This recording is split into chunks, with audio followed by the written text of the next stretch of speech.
Minister Vandal, thank you for joining us. What is the federal government proposing to help these smaller air carriers, and why is it needed? Well, listen, we know that the pandemic, the COVID-19 pandemic, has created all sorts of difficulties for the airline industry, especially the small air carriers whose service is essential to make sure that the supply chains of food, of medicines are uncompromised and not broken. So today we announced $75 million of investment for small airlines that service northern properties, northern areas. So that's something that's that is incredibly positive. It's going to take us till the end of the year, and overall there's an investment, a potential investment of $174 million over the next 18 months if needed. And this is a partnership with the provinces and territories. What role are they playing in this? Well, it's essential that we have provinces and territories at the table contributing as well.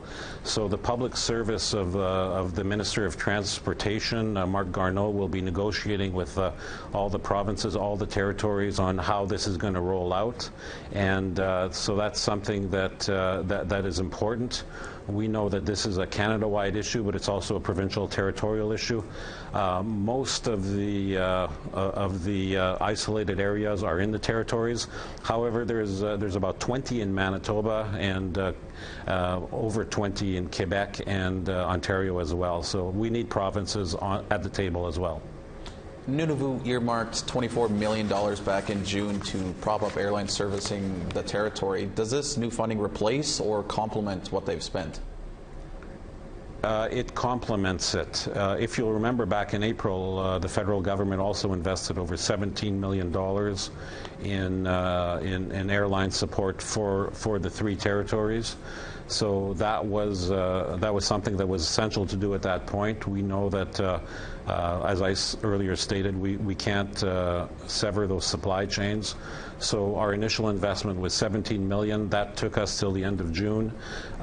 This $75 million will take us from July 1 to the end of the year. And in partnership with provinces and territories, and if needed, we can continue the partnership for another year after that. And we have upwards of $174 million to invest with airlines in partnership with territories and provinces if it's needed. We're hoping that the recovery will be faster than that, and we're hoping that, of course, that the money won't be needed, but it's something that is really very important for the North. It's a good news story. We know that isolated communities rely on air transport for food and for medical supplies, and that's the sort of thing that we can't sever those supply chains. So we have to be there, and we are there. And some say it will take years for the airline industry to get back to normal. What will Ottawa do if that's the case?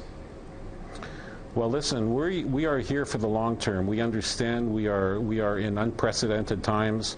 Our government has taken unprecedented measures to support Canadians across the country and in the North, and we're going to be there for the long term. We're going to do what it takes to make sure that Northerners and Canadians have the supports they need to make it to the other side of this pandemic.